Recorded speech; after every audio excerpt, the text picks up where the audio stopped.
Good morning, everyone, and welcome to our Heavenly Parent Holy Community Oceania Hundoke. And today we have Matapa Shelley with us, and it's Sunday, the 13th of March, or the 11th of February in the 10th year of Chongyalguk.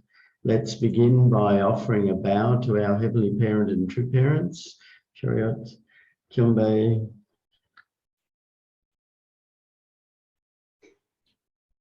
Paro.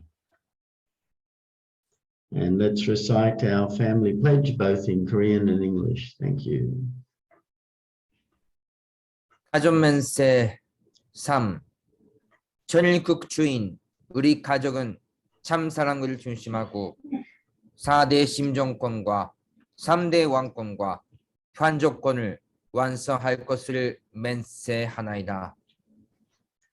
Family pledge number 3. Our family, the owner of Chongyal Group, pledges to perfect the 4 great realms of heart, the 3 great kingships, and the realm of the royal family by centering on true love. I'd like to ask Chris if you could offer the opening prayer, please. Good morning, everyone. Let's pray together. Good morning, Heavenly Parents and True Parents. Heavenly Father, we are so slow to understand the real meaning of perfecting our character. We've tried to act in a righteous way while we forget about our brothers and sisters. But to you, that's everything. And we see so clearly, as soon as the words come to us, we understand, oh, that's why we're not meditating on a mountain. That's why we're not leaving people. So many things you've been so surprised that we've been so slow. So we're learning, we're trying, and really want to invite you into our lives this morning to be with these words, to inherit from our brothers and sisters. Inheritance, Father, of their spiritual ability, their knowledge, their heart. And that's what we want, transfer of these elements to make us whole. So we're coming closer to you every day. We don't give up. We know intense times ahead, and we pray that we can find a way to wake up this nation. We're hoping that the people we are relating to can work together to wake this nation. Father, there is a rock in the middle of this country, the biggest monolith in the world. Does that have any meaning to us? Does that mean that this parent of Oceania will rise up and become the father figure that it should be to the region? We believe so, and we hope you can be with us, and we want to begin that, awaken that. Thank you now in the name of Chris and Debbie Bruce, sent with family, Arju. Arju, thank you. Let's give a warm welcome to Matapa as he shares this morning with us. Thank you. Can you hear me? Yes, can hear you. You can see me as well? Yes, can see you. Firstly, I just want to thank Chris for that lovely prayer. You've got such a deep heart, Chris, and you've expressed it many times. Thank you so much. Well, I just would like to say hello, brothers and sisters. And so Silvana, she asked me a couple of weeks ago, I think it was, sometime like that, I mean that length of time, if I would like to, she said, she asked me if I could, give a testimony on one of the Sundays, and I replied and I said, sure, I would be happy to. And she's responded saying, oh, wonderful, Matapa. I knew she said it in that manner because I saw an exclamation, she wrote an exclamation mark at the end of it. Thank you. You are the first person to say you are happy to do this. Actually, in actual fact, I was glad that we communicated through email because then, she wouldn't be able to see the true expression on my face when she asked me that day. So Silvana, thank you for the only reason why I said yes was because actually a few reasons. One is, it's not easy to ask someone to do something, especially if it's to present or share or give a testimony in front of a large group of people, And so I did it for that reason. And also testimonies, they can help us understand a person more in depth.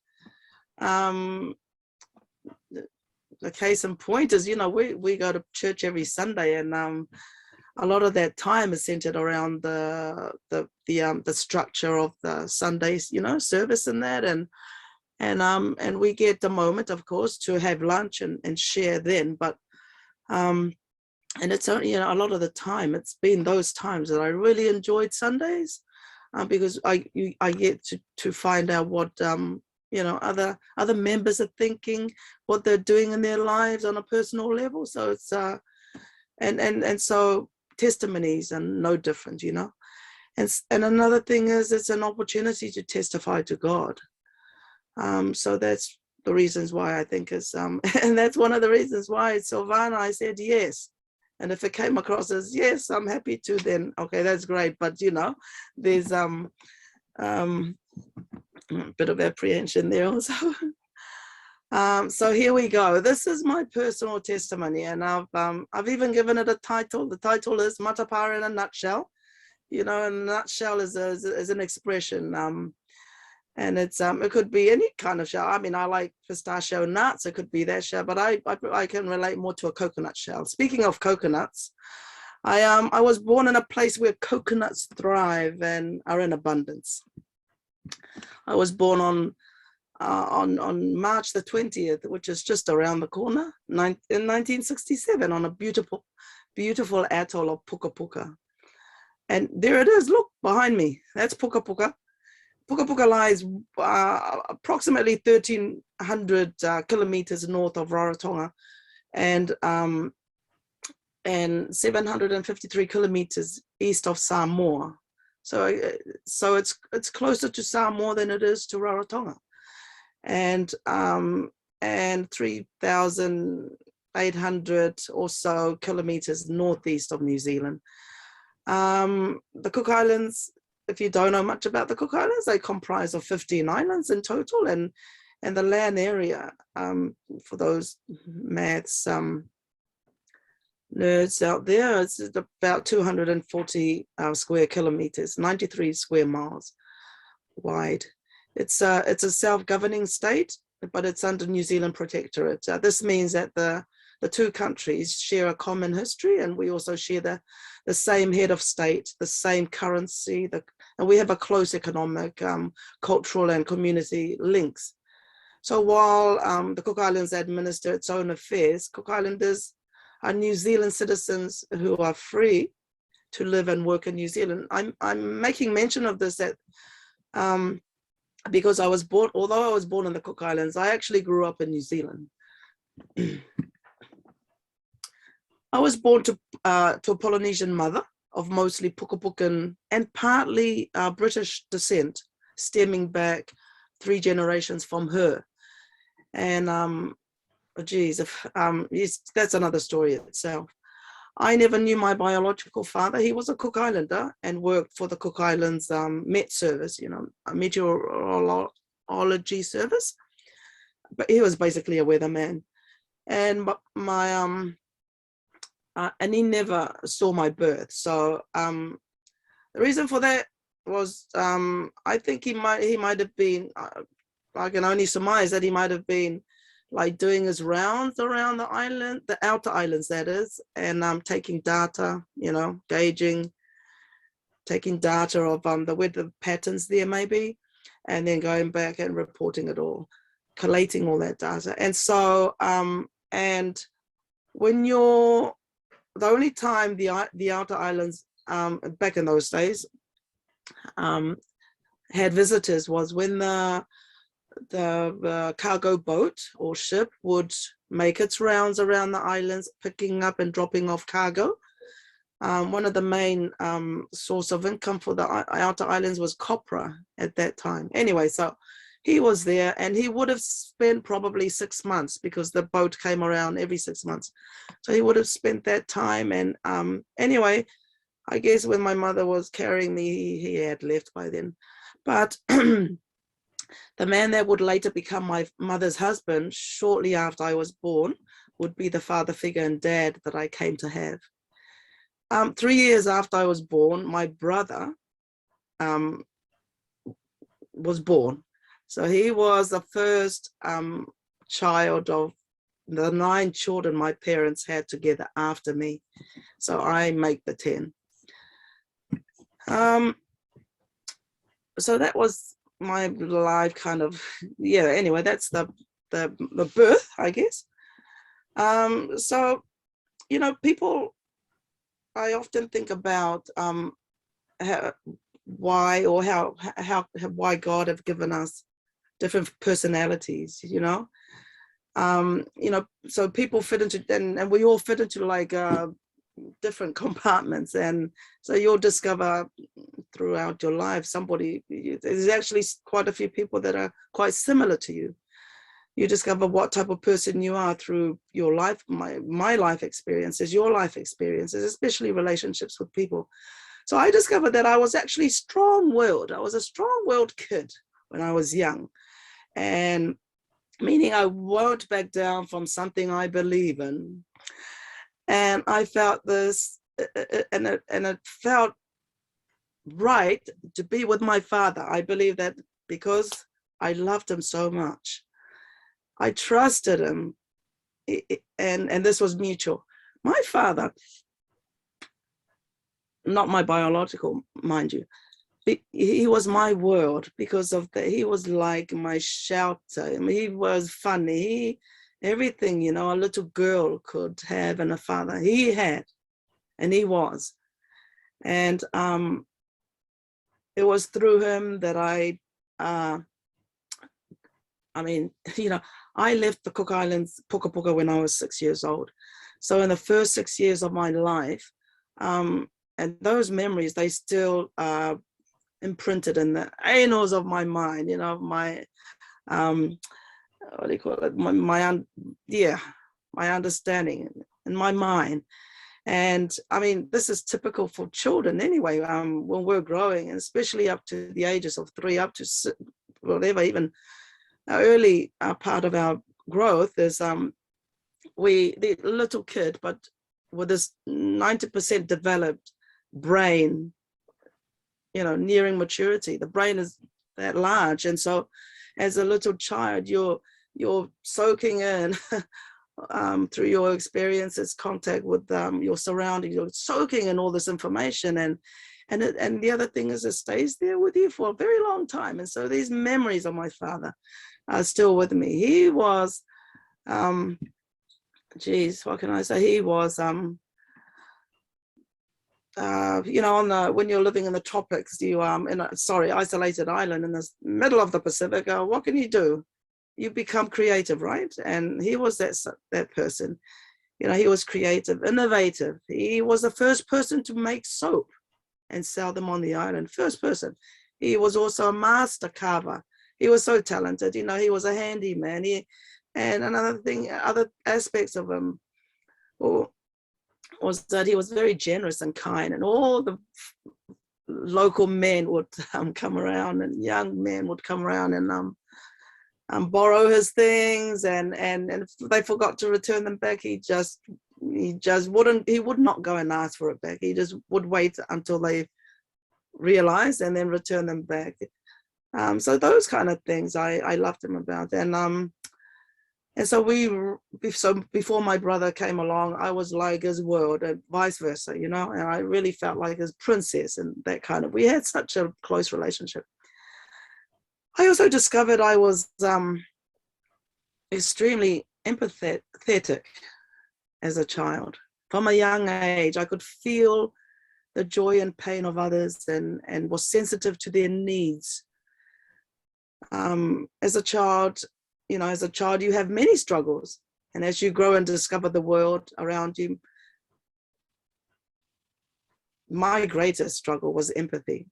I felt empathy, not just to the joy and pain of others, of other humans, but also to creatures in the natural world. I mean, I felt my family members' pains and sorrow. I felt the pain of a squirming worm, you know, when you stand on it, you realize, oh, there's a worm under there. And then when you lift your foot, it's squirming around. I could just feel its pain.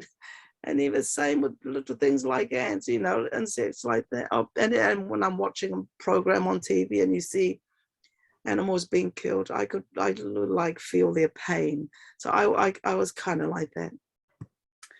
I should tell you about, I forgot to mention a story actually to do with why I was a strong-willed kid. It has to do with a relationship with my father as well. I wanted to go everywhere he went. I wanted to, even if he was going out to have a meeting with men, older men in the village, I needed to go with him. I just wanted to be wherever he went. When he went fishing, you know, in the islands, when you go fishing, I know many of you would have experienced that. Back in those days, you know, they just went on outrigger canoes, and I would go with them. I had to just, you know, I would go with them. So I would go fishing out in the ocean. I would go at night time when he went with the older boys in the village. I went with them. And when I think back at you know, how young I was then, I can't believe it, because I teach children, and a 6-year-old is extremely small. And for me to be walking at night on the reef, out in a canoe in the middle of the night, because they go, sometimes it's good to go out fishing at night because that's when the certain types of fish bite. So I had all those experiences with my father. And like I said, the only reason why I was able to do it is, I think also I have a very adventurous kind of spirit. It was also because I just wanted to be with them. And through it, you know, I learned lots of things, and it really, I think, also served my desire to want to be adventurous. So I thought I'd mention that. And also it had, and that bond, you know, continued to become stronger. And so when my siblings came along, at least my brother, because I didn't see the rest of them. I didn't witness their birth. I left before that. I left when I was 6. It was a very extremely, some of you might have been thinking, oh, like, what happened when you left? Well, I want to tell you, because it,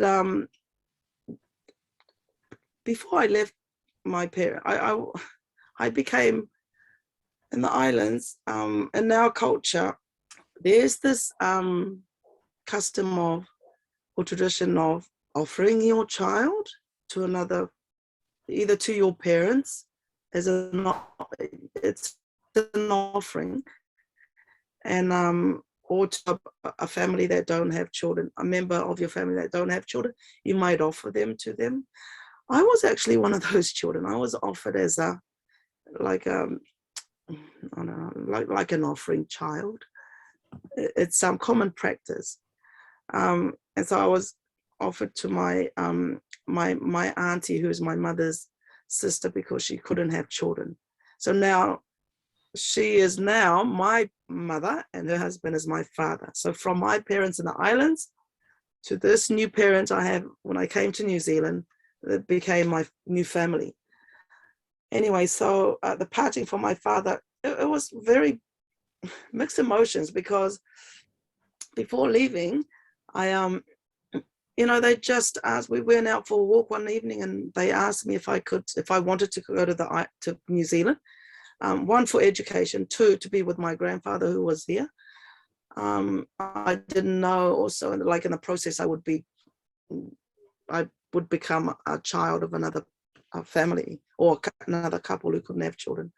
Anyway, so so before leaving the island, there were some other people that left.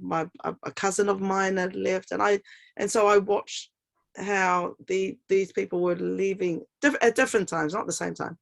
And I thought, wow, as a little child, I thought, wow, how exciting. They're going to foreign land, you know, they're going on this trip, and it seemed exciting. And was I wishing I could go to? I maybe, but then, you know, I would leave my dad. And so not long after, I mean, the last person that left might have been a couple of weeks or something like that, 3 weeks before I ended up, I actually, no. Well, no, it would have been some months, sorry. Anyway, we went out for a walk one evening, a stroll. It was a deliberate thing. It was at a moment where we would all be like together, the three of us, and then they would, you know, break out and tell me. And so what my mother said, would you like to go to New Zealand? Yeah, to be with your grandfather and so on. And I at that moment I said yes. Straight away I said yes, out of excitement. But when it was time to leave, they couldn't split me from my father's hand, who was reaching out to let allow the people on the ship to take me out. I just couldn't. I couldn't let go. I was like hanging there, you know, being stretched somehow like that. And so yeah, so that was that moment. And I just I mean, what can you do? I was just so shattered. But you know, as a child, you soon overcome that, especially when you're feeling seasick throughout the whole journey. We traveled on a boat and all the way to Rarotonga. And incidentally, I also traveled from Rarotonga to New Zealand on a boat too. So lots of seasickness. But when you're sick, you know, you just don't think, you're asleep most of the time. So all that farewell, all that moment was just gone, you know, in an instant, because I was too sick to think about it. And so so here I am trying to understand my world around me. And I think feeling the emotion of others was often, you know, became overwhelming for a little, you know, child. And the worst thing about it was not being able to fully understand and explain why I felt things so deeply. So trying to, and often I, you know, trying to differentiate even when I noticed it, and my own feelings with feelings of those around me was impossible. It would often leave me upset and burdened, and I didn't like feeling burdened with anything, or I didn't like feeling upset, because I'm a person that would like others to be happy, and for me to feel upset like that and in that kind of situation, I didn't like it. And so I would often ask God, I remember this when I was young, you know, not back in the islands, here in New Zealand now, why do I have to feel like this? Why do I have to have this heart? I don't want this type of heart. I'm not kidding. These were the kind of words imprinted in my mind to this day that I remember saying to God, it's painful. Why don't other people feel the same? You know, I grew up with a whole lot of cousins and my adopted brothers and sister. And I always wondered, you know, how come I'm the only one feeling like this? Why do they feel the same way? And it was so frustrating. It was so painful, actually, because I couldn't explain it. And also just because I didn't know how, and I just kept it inside me. And, you know, moving from my family, my biological family, to another family, it took a little while to really open up. And even, but this is just my personal character, I guess, is that sometimes I don't want to. And I think it goes back to that thing that I just want, I don't want anybody to feel, I don't want to burden anyone. I don't want to make somebody else upset because of me, that kind of thing. And people with my personality, we are also, as I discovered, are born leaders, believe it or not. And I didn't know all this, you know, which explains why actually many people who have similar personality traits are found among many, like politicians, notable politicians, coaches, even teachers. And it was for this reason that I became a teacher too. So I guess it was maybe, to do with my character. you know, I've always wanted to be like, I wanted to know everything so I can be sufficient. I wanted to be I've always thought, oh, this might be good to be a mechanic so I can fix my own car when it breaks down. Might also be good to be an electrician so I can fix my own lights when something happens in the house.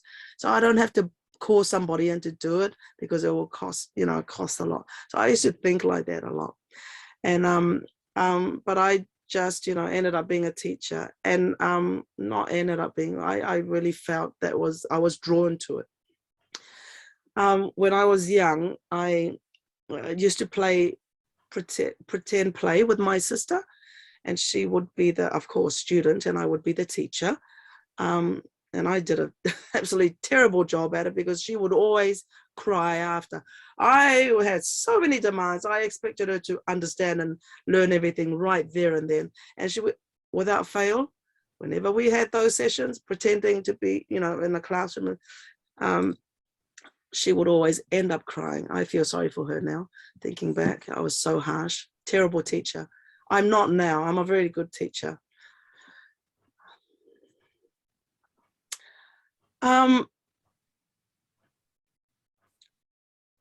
I grew up in the church, in the Presbyterian church, and I used to have lots of questions.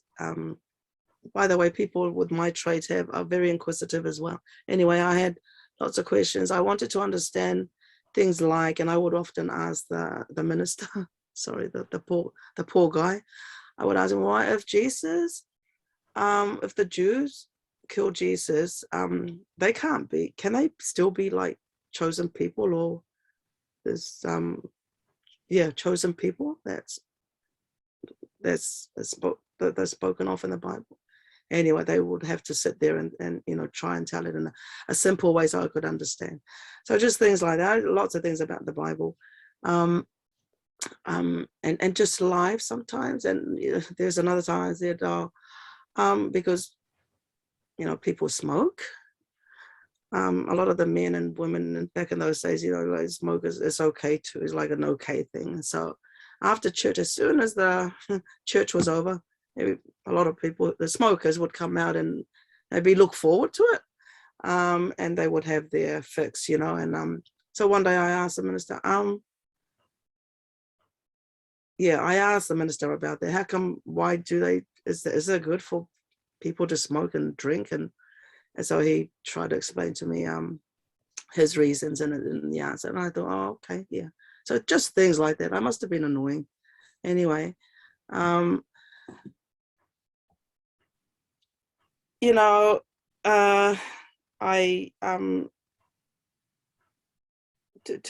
find somebody that is similar to you, it was agonizing, thinking that I'm the only one like this. Nobody could understand me. That was an agonizing time, until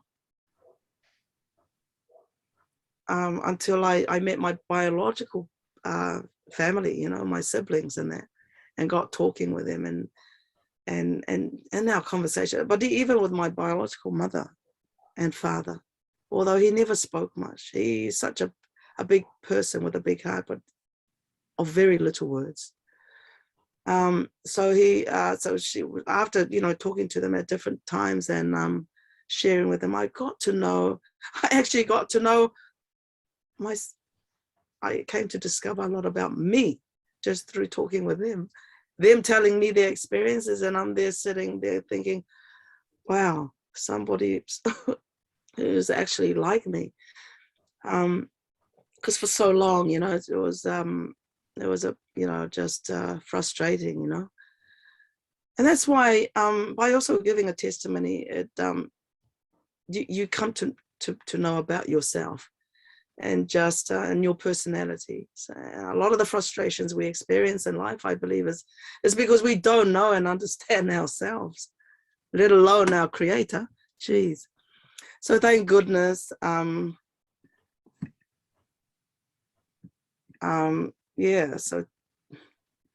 for those reasons.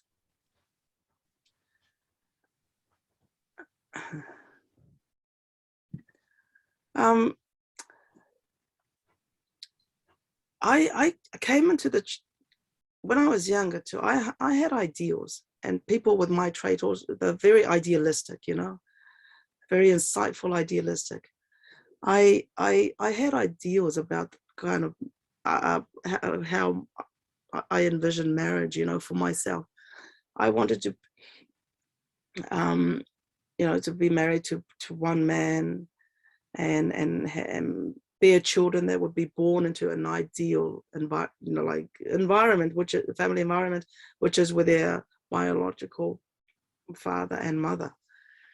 Because that didn't happen to me, that's why. And so I had that, and I vowed that I would that would happen. And so of course it didn't happen, because I had a relationship with the man, and anyway, that didn't. We had a child. I had a child before I met the church, and I tried to ask him if he was interested in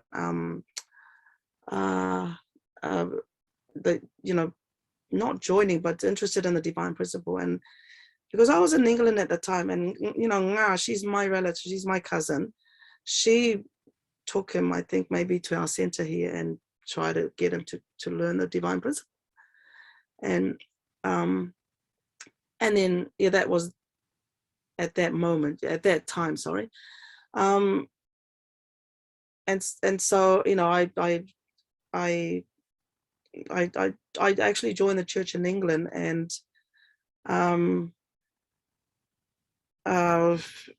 so that became that part about marriage, and the blessing, because it led to the blessing. It was a challenging time for me. It's a challenging time for all of us, but my challenge was trying to amicably separate from this person, only if he chose to. I wouldn't be the one to make that decision.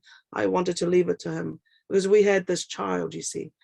Anyway, so when I was in England, I joined the church there, and because I knew Keitha, and Keitha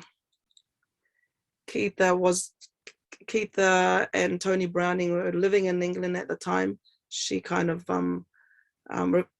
referred, gave me some names and address, and their address. And when I was in England, I went there to work.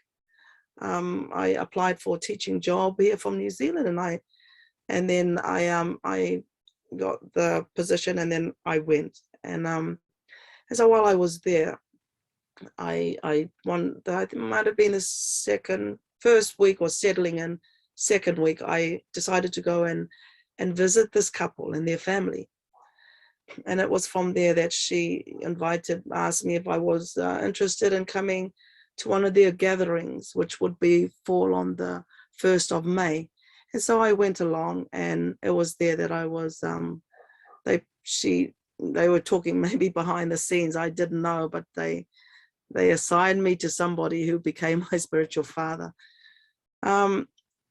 Just a bit about him. He's, somebody mentioned, a few weeks ago, that your spiritual parent reflects a lot of you. And this guy, he did. Otherwise, I wouldn't have joined the church if it was for him. He was strong-willed, he was very determined that to get me to join. But I also think he could sense and feel aspects of me that was trusting him and listening, and wanting. Maybe he could sense that I was wanting to know and understand more about the kind of things he was talking to me about. Anyway, he managed to get me along to 3 days workshop, 7 days workshop, even though I was working, and even though I was also traveling with a group of performers as well. So I got quite involved with other things too while I was teaching there, and other groups, sorry. And so he managed to get me to 21 days workshop. And also, I couldn't believe it myself. I was so shocked that I ended up there, and I had this baby here in New Zealand, just newly, and I and there was a reason why too, I had to leave it behind. Anyway, so yeah, I got, and even on to MFT and so on and so forth. And then the blessing came shortly after. Now this happened in 1994, and the blessing was the next one, 1995, 360,000. Anyway, so another thing that happened, you know, before with him, most important, this, I really feel this was really point in time moment, and that was, he managed to get me out of this home, which when I think back today, this home that I was living in represented, you know, the satanic world, the satanic world, yeah, Babylon, where something like this, the satanic world, and he, you know, he took me out of it basically. Now, this world that I was living in, I originally was staying, when I got to London, I was staying in a hostel. And I thought to myself, you know, I'll be here for a week and then I'll find somewhere else. So, and that's how I ended up at this place. This place was a family, and I got the job as a minder. So I could work and also be a minder as well, because they were a busy couple with 2 kids who both worked for the BBC. Oh, no, yeah. Well, one was a writer for the Guardian paper, a popular paper, well-known paper in England, and the wife, she worked for BBC. And so you can imagine, you know, they would have had the money, and they did, because their house was, you know, it was above average. And so somebody like me, little old me, and all the way from New Zealand, all the way from Puka Puka, New Zealand, and this, you know, new world and place would take the opportunity and keep it, to stay in that kind of home and surrounding. They were a together family, and have that protection. I realized later that it was only meant to be just for a little while, until Andy Johnson came along. Anyway, until one of the members came along and took me out, and it had to be him. Otherwise, I would never have left that place. As you can see, it was what kept me connected to that world, you know. And so, and I had to leave it. And he's another trait of mine, about people like me, is that we're very loyal. And so to break away from that would be like being disloyal to the family who took me into their home, beautiful home. And but I also, then there was this other person who was here telling me all this truth, all these things I wanted to hear, all these things that made sense to me, you know. And so, yeah, it was extremely painful, going back to that, yeah, you know, feeling the pain of others, and forgetting my pain, what I was going through. I was just thinking about the family, and then I was thinking about Andy, and then I'm forgetting me. And so anyway, I ended up going, I choosing, and that was the beginning of the end, basically. I mean, the beginning of a new, and the rest is history, basically. And and so the following year was the blessing. Here is the next challenge. The following year was the blessing, and I got matched, and but I didn't want to, you know, people like me with my traits, they always want to make sure that people are happy. That's what we're like, you know, everybody's happy. And so they do things to make sure that happens. So I needed to make sure that my situation with the father of my child back in New Zealand was clear. And so I rang him, and it just didn't come across. I asked him, did you go to those sessions? And he said, yeah. I said, what did you think? And he said, oh, I can't, you know, yeah, I don't know. I can't remember now exactly what he said, but it didn't sound to me like, oh, this guy's going to be interested. And so to confirm that, as the blessing was nearing, I needed confirmation, you know. I said to him, you know what? The one time I called him, I said, this is happening and I want to go to it. And I told him all the reasons why. And then I said, if you don't, before I said, if you don't want to come, then that's fine. Before I said that, I said, I really want us to be together. And it would be really good if we could get married or even go to this blessing for the sake of our child as well, but it didn't happen, and I need a confirmation. So one night I had a dream, and I must have made some conditions before that or a condition before that to arrive at this confirmation, and it was done through a dream. So I had a dream, and I don't often do it, but of father and mother, but I had this dream, and in the dream I saw myself, Thomas, the name of this fellow, and true parents, and he true father at least, and he was giving guidance, talking to members. And so we walk in and he looks at us, and it's almost like he was anticipating, waiting for us to arrive, waiting for us, and for this moment. And so as he was talking, I was looking at Thomas, and then it was only after I think also father might have, he did ask him something. Actually, he asked the fellow something, and he replied to father, and then I don't think the answer was what I wanted to hear, because it was telling me there was doubt in him to receive this information. It was also to regard father as a Messiah. So I was sensing this. I was sensing, maybe he doesn't believe, or there's doubt. And so basically that dream confirmed to me that this is not to go ahead, not to wait, sorry. And also at that time of the blessing, as many of you will know, there was a lot of pressure to meet that quota of 360,000, and so lots of people from around the world attended that as couples to receive the blessing at that time. So I was one of them. So I got matched, ended up being matched to this Portuguese brother. Now before the blessing, also build up to it, sorry, I brothers and sisters, there are lots of it's like the spirit world is going, there's chaos happening. So brothers and sisters were telling each other, we were sharing dreams about, I had this dream that I'm going to get this particular person, I had that kind of thing, and it was just crazy. And so I didn't have any of those, but what I did though is and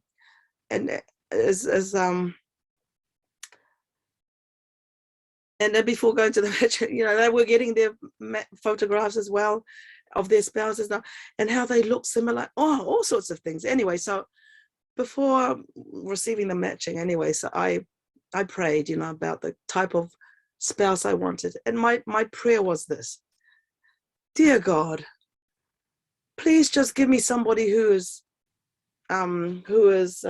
spiritually young, so I can teach him and bring him to you, guide him to you. That was my prayer for the kind of spouse I wanted.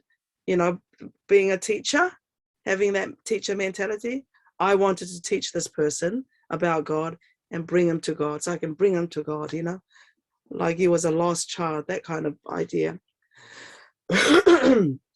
Anyway, so when I received the photograph, oh my goodness, as soon as I pulled it out of the envelope, I saw my grandfather staring back at me, and I thought, oh my goodness, it was like the feeling is like, this is your spouse, but he looks like your grandfather. It's like and there were other members who said my spouse looks like my well, not my brother, my father, my mother, or that kind of thing. Well, this one looked like my grandfather. And it was like, I don't know, I didn't know what to feel. It was just really, wow. And that's all, just surprised. And so I just, accepted it and then see how things will unfold. And so went to the blessing, and by the way, yeah, Portuguese, that's right, Portuguese. What's the connection? That's another thing. What's the connection? And so I find out later, actually, Puka Puka was discovered by a Spanish explorer, Alvaros or something.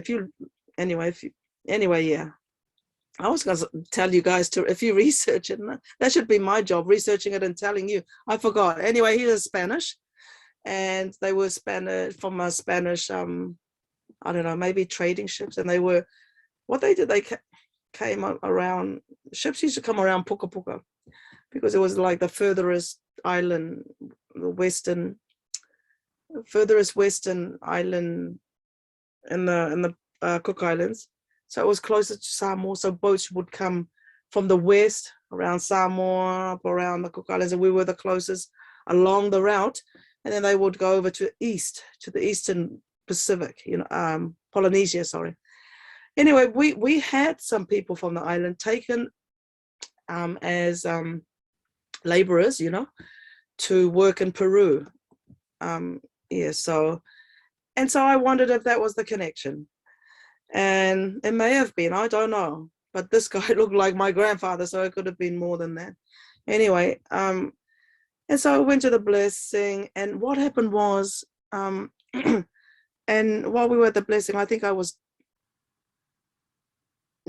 I deported? I can't remember. Anyway, I overstayed, and when I was in England, I was too busy fundraising.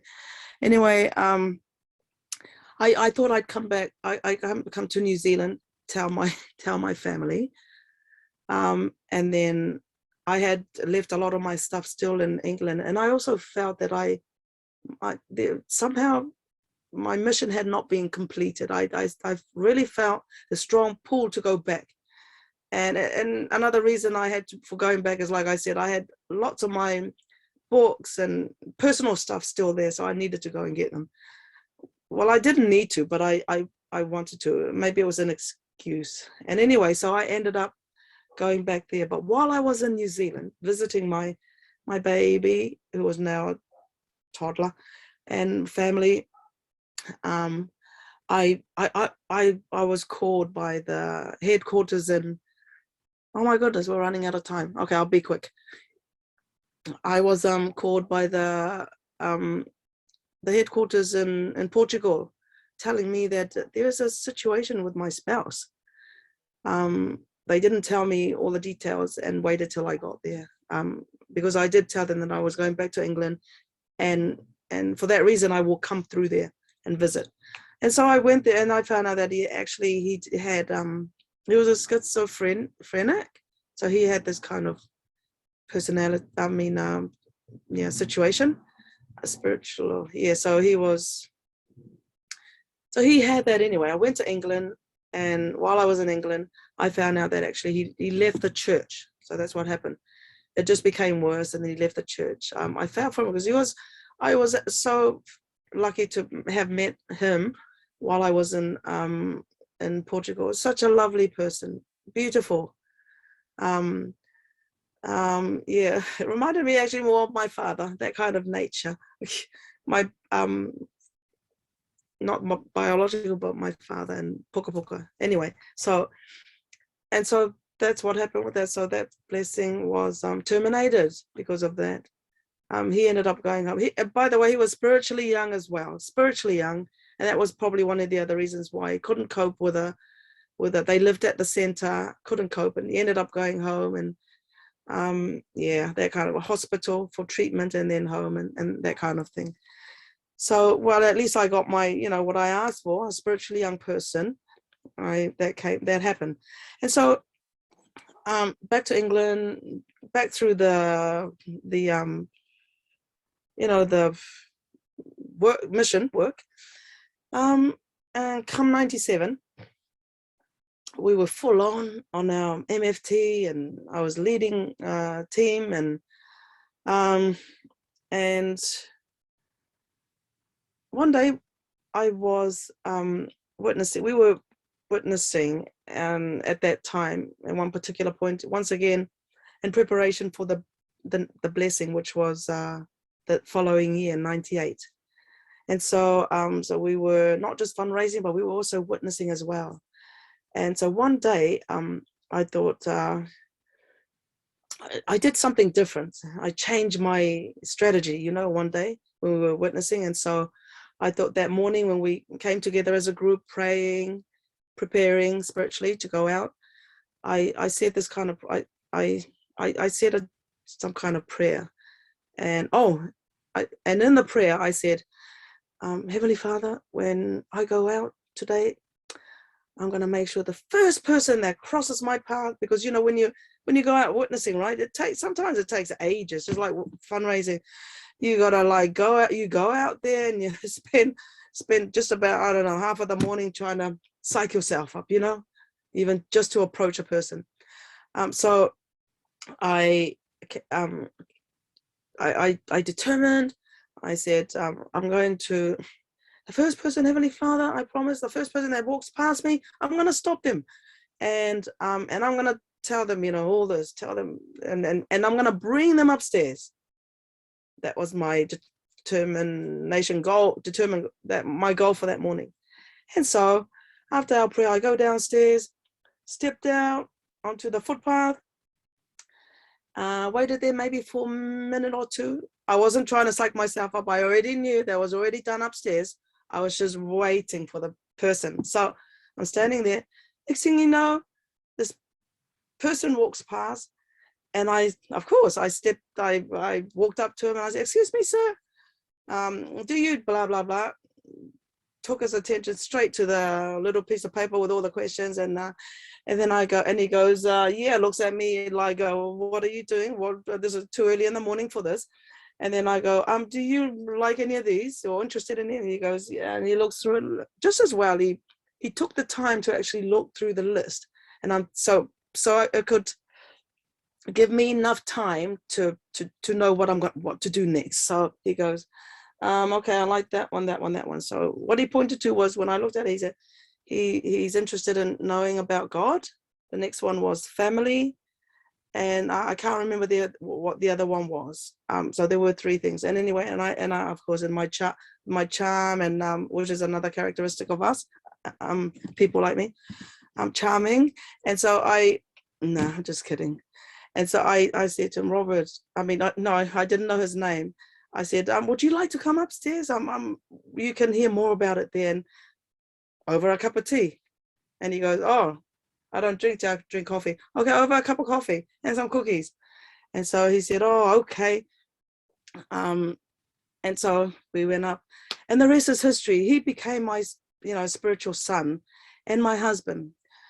This point is important because I want to tell you a story. When I was young, maybe around teenage, when I, started thinking about, I got to wrap up soon. I'll just quickly tell about this. When you're teenage years, those years, like when I was at high school, my girlfriends, by the way, I always used to be, gravitate towards males. I was good at sports, naturally good at sports, and that, so I would naturally gravitate towards males. And I didn't like girls' conversations. I thought they were like just idle talk and had no meaning. And I was more interested in what the boys did, because they were always joking. And I'm also like that too. I like to just joke around, that kind of character. And so I gravitated towards just talks, like, groups of boys who were like mucking around, being silly, joking around. When I was at school, at high school, my girls' friends, in my class, they would talk about, oh my goodness, they would talk about, I don't know if you guys are familiar with Mills and Boons. Yeah, stories from those books, and stories of slaves, and just exotic, stories of books with exotic stories of men and women relationships, that kind of thing, which I wasn't interested in at the time. But anyway, so one day I had a dream, because I started thinking about that at one point, and I started thinking about, oh geez, maybe I should start thinking about these kind of things, because marriage, I want to get married and I want to start a family, but how's it going to happen if I don't find somebody, And so one day I had a dream, and in that dream I was at in the desert, but there was an oasis, and I was down where the oasis was, and in the horizon this figure suddenly appeared. And the thing is, and I'll tell you how it was dressed in white, like almost like, wow, the clothing that the Arabs wear, long white dress, dress kind of thing, garment. And he didn't have one of these, one thing around his head, just this long white dress like garment. And anyway, he just appeared from nowhere. I thought, when I was looking at him in the dream, I thought, is that Jesus? Was that Jesus? But there was no face to the figure, just this person in white. He was fairly tall, he wasn't short, whereas my Portuguese match, he was short, he was short, but this guy was a bit taller, and he looked slim somehow because of his facial, the outline of his face. Anyway, so there was no face to it. The thing that puzzled me though was one, I was like, is this Jesus coming to tell me something? The other thing was, where did he come from? He just appeared. I was like, there, and then this figure disappeared when I blinked, I think maybe in the dream. So for a long time I thought, did he come from above? Because that was important, because if he came from above, I was going to conclude that this was Jesus.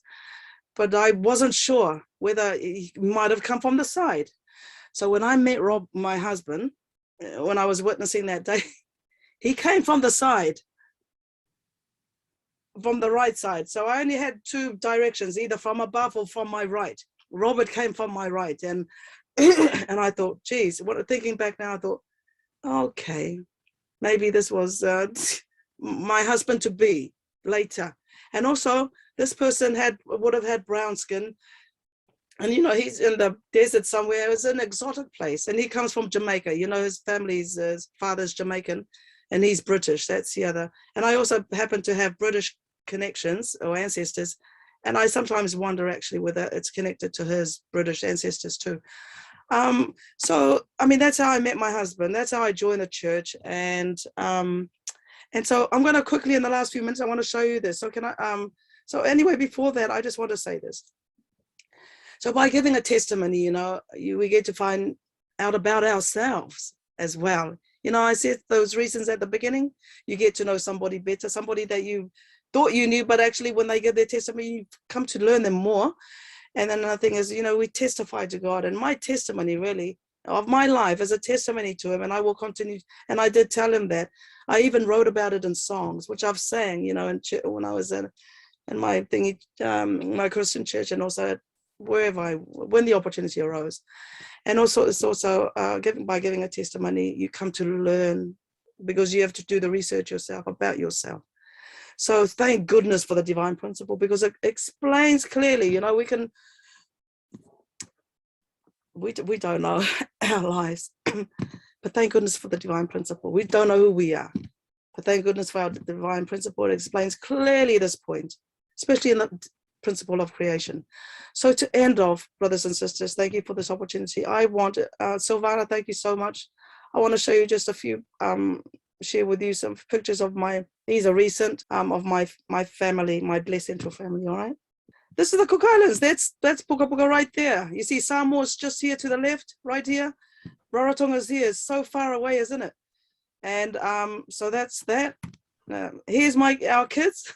Our older daughter, she's not there. So there's number 1, 2, 3. So number 1 somewhere else, 2, 3, 4, 5, 6.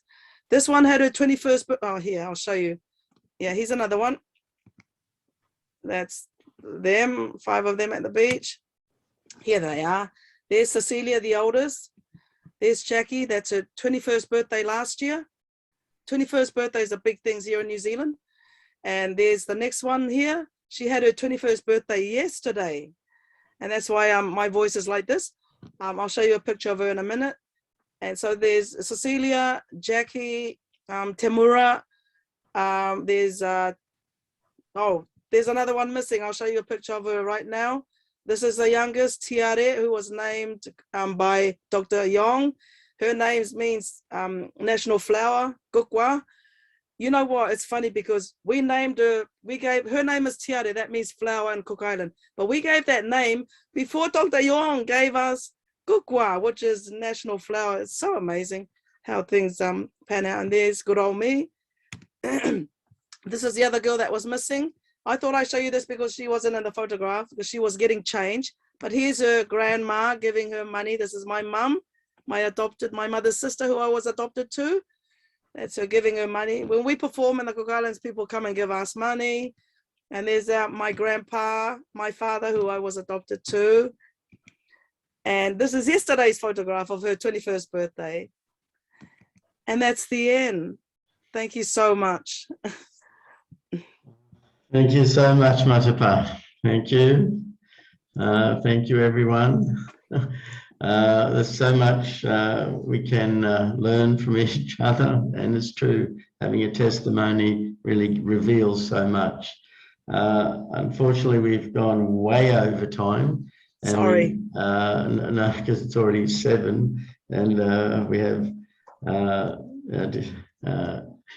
to do many things today. So I think everyone to reserve their comments and questions for tomorrow, and we'll just go straight into our closing prayer. And please pray well, and let's pray together. Thank you.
Jew.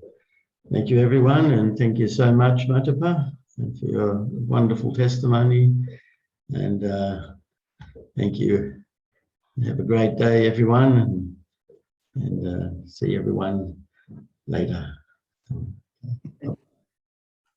Thank you.